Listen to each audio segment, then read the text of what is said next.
And now we just want to address some common questions or comments that we have seen or heard about our maxill quality assurance program. So a big one that we need to address is the myth that this is just a cash grab. I hope that you have had a chance to watch all the other videos that we have posted just about this, because it really does outline everything that you will be getting as an investment. We offer a service for your business, and you would be paying for a service that we're helping you assess your business. We are teaching you how to assess your business and how to up your business, taking it from here to here with best practices. Another common question that we've had: what is maxill's role, and did maxill invent the term IPAC? Well, infection prevention and control is its own terminology, and in the personal service setting it comes up many times, and it's actually as early in the personal service setting, 3rd edition, printed 2019, on page 2. So by all means, that is not a maxill owned term. It is a theory-based term. It's evidence-based decision making from an actual terminology. So infection prevention and control, whether again it is the personal service setting, dentistry, food industry, it trickles to many, many industries. So certainly there's no ownership on the word IPAC. What's maxill's role? Again, we hope that you've watched the earlier segments on the video. Our role is truly to support you. So our role is not here to regulate, to enforce, to mandate, to police, none of those terms. And if you actually head to our dental side of what we do, we have many, many testimonials as to what we offer in a very supportive way. So we have to look at it as a service. You may think it's more of a consulting versus of a service industry. Yes, and indeed it could be that. So it is not meant to, as again, very important to state, mandate or police, nor to sell. It's actually here to educate and to help that continuum strategy. Another one that we have heard is public health has already inspected me and I've passed my health inspection, so why would I need any program like this? Something that we recognized even pre-pandemic was that the health inspections don't actually cover everything that the guideline states. Lots of things that are within the guideline actually refer out to Ministry of Labor legislation. Legislation is not anything that you can just not do. Legislation means that you have to do it. It is the law. Unfortunately, these aspects are not checked for the most part with the public health inspections that have been done in the past.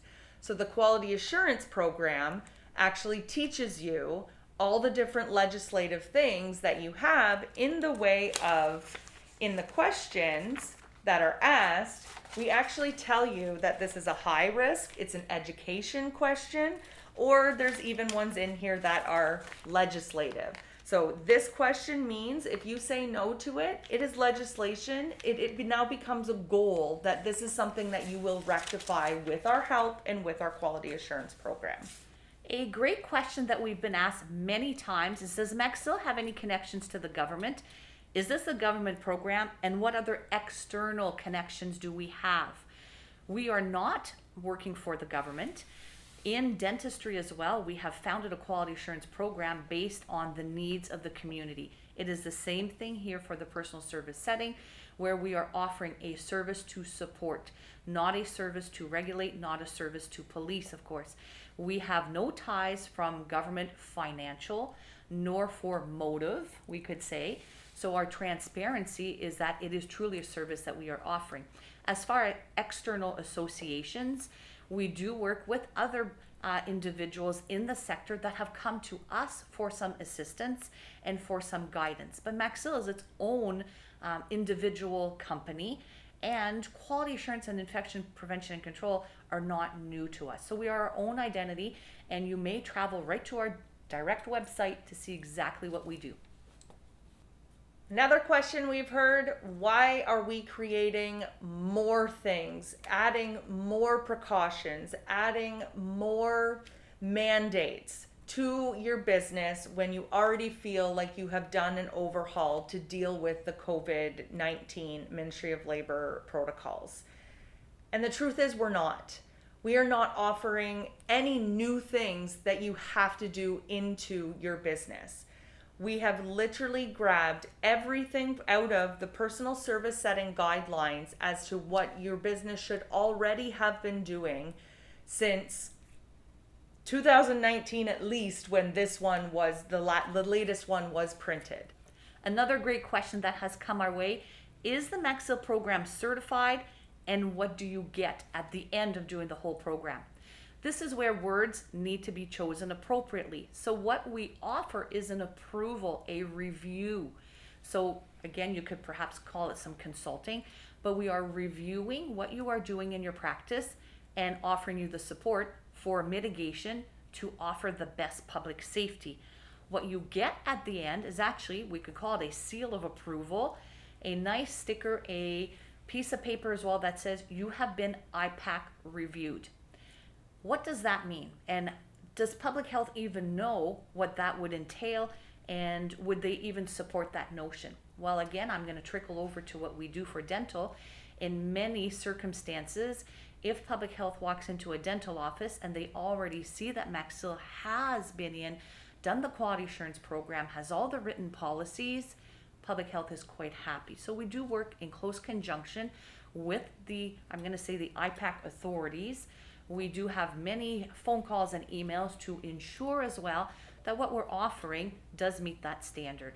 So indeed, we would give you something to show proof at the end. And if you were to have a look at our website, I think it would make more sense as to knowing what the program does involve. So yes, indeed, you would be doing the public health modules on your own, not of course anything to do with maxill, those are complimentary. We would be offering you some one-on-one assistance to evaluate your practice with a large 50-page checklist. You set goals. We meet with you again to see where are you at with your goals. What do you need for support? What do you need for resources? As Corey was stating earlier with a previous question, are you also meeting the Ministry of Labor? So we know that there is two sides, public safety, worker safety, and as a business owner, those have to be merged together. So it is more than just offering you some education, it's that support piece, and what you do get at the end is proof that you were actually IPAC reviewed. Another question that we commonly come across is about WMIS and eye wash stations and the need for them in the personal service sector. Some places have been checked to make sure that they are doing these things. However, most fly under the radar. And a lot of places think that it's because, well, why would I need WMIS? I do lashes. Why would I need WMIS? I do tattooing. Or why would I need an eye wash station? I do tattooing. And all of this comes down to having an extra additional precaution in your area that should such an accident happen, you have the things in your space and you have the education behind that as to why you would need those things in your space as well.